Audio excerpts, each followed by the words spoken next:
Welcome back, children.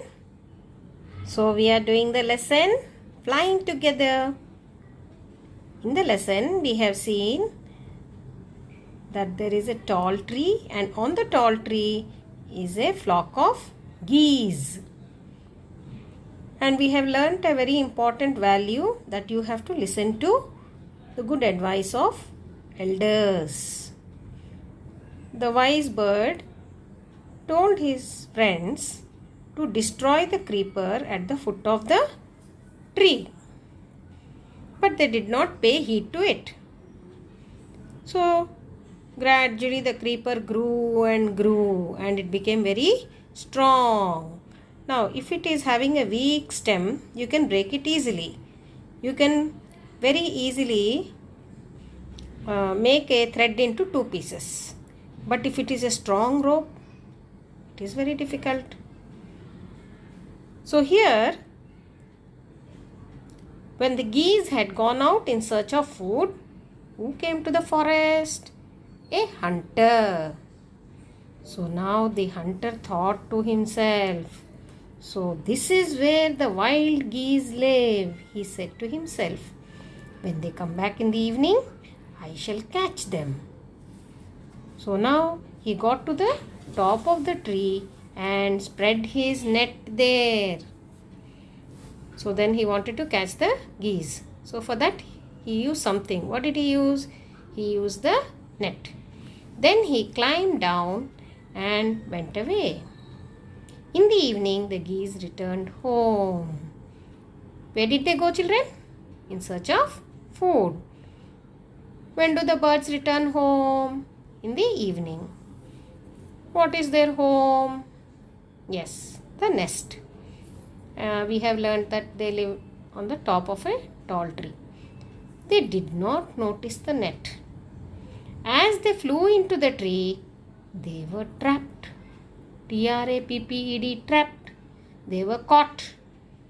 Now once they are caught, it is difficult to come out of it.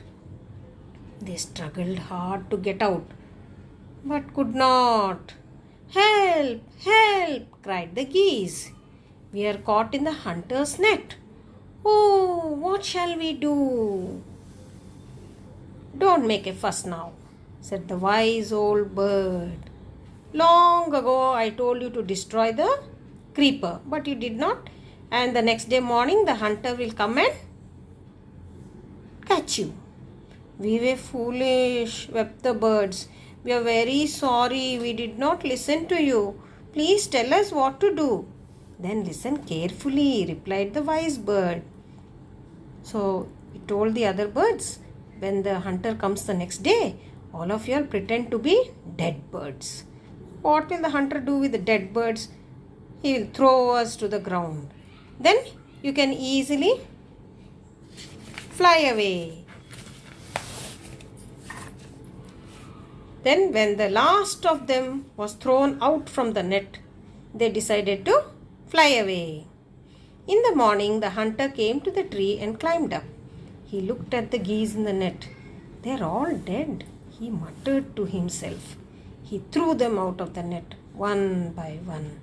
The birds lay still until the last one had been thrown down. Then, all at once they got up, flapped their wings, and flew away. The hunter was taken by surprise. From the top of the tree, he watched all the geese fly away. Now this story is from the Panchatantra. What is the name of the story? A wise old bird. So here in this lesson, we come across many degrees of comparison. We already know tall tree. Tree is the name of a thing, means it is a noun, and tall is the adjective, describing word. So now these degrees of comparison we write for the adjectives or describing words. My children know very well. Tall, when we add er, what do we get? Taller. That is the comparative form. Then est to get the superlative form. So you get tallest. tall, taller, tallest. So positive, then comparative degree of comparison, and then the superlative degree. So there are three forms, one more than the other. Similarly, strong, stronger, strongest. Deep, deeper, deepest. Wise, wiser, wisest. Similarly, you can make many more. Foolish, more foolish, most foolish.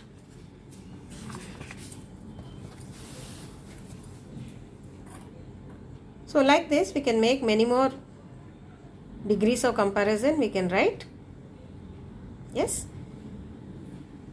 Big, bigger, biggest. Small, smaller, smallest. Happy, happier, happiest. Only thing, when there is Y, you should write I-E-R.